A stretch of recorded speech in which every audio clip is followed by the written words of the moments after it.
নমস্কার, zero to learn coaching সেন্টারে সবাইকে স্বাগত।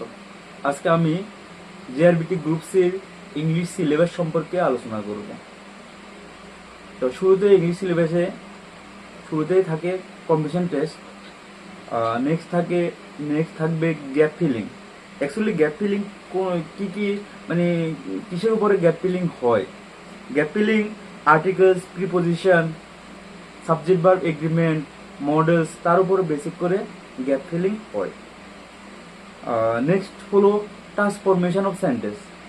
ট্রান্সফরমেশন অফ সেন্টেন্স মানে সেন্টেন্সের স্থানান্তর, অর্থাৎ একটা সেন্টেন্স থেকে অন্য যে সেন্টেন্স যে তুমি স্থানান্তর কিভাবে করবে তার উপরে হয় transformation of sentence.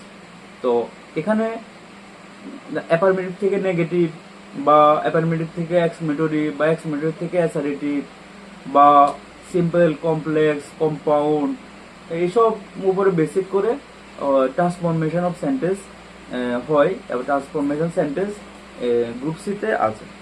Next narration. Narration তো মোটামুটি তোমরা সবাই জানো। নেরেশনের 5টা সেন্টেন্সের উপর নেরেশন হয়: assertive, interrogative, imperative,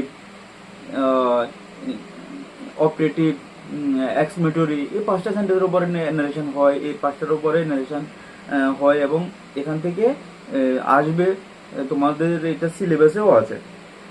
next editing. Editing normal editing ব্যাপারটা হলো ভুল সংশোধন। অ্যাকচুয়ালি এটা কোন কোন বেসিকের উপরে এডিটিং হয়? যেমন তোমার টেন্সের উপরে এডিটিং হয়, এরপর আর্টিকেলস, প্রিপোজিশন, হ্যাঁ, তার উপরে এডিটিং হয়। এরপরে ভার্বসের উপরে এডিটিং হয়। এডিটিং মানে তোমার ভুলটা কারেক্ট করা, তা হলো editing. Next error finding. Next voice change.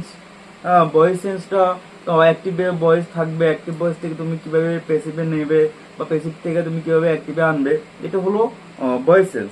Next synonym and antonyms. Next rearrange meaning সাজিয়ে লেখা। অ্যাকচুয়ালি কি রিয়ারেন্স ব্যাপারটা এলোমেলো থাকবে, এটা তুমি সাজিয়ে কোনটার পরে কোনটা কি হবে এটাই তুমি লিখবে, তাও রিয়ারেন্স হয়ে যাবে। এটাই আজকে তোমার জেআরবিটি গ্রুপসের ইংলিশ সিলেবাস। এরকম গুরুত্বপূর্ণ তথ্য পেতে আমার চ্যানেলটি সাবস্ক্রাইব করে আমার পাশে থাকুন। ধন্যবাদ সবাইকে।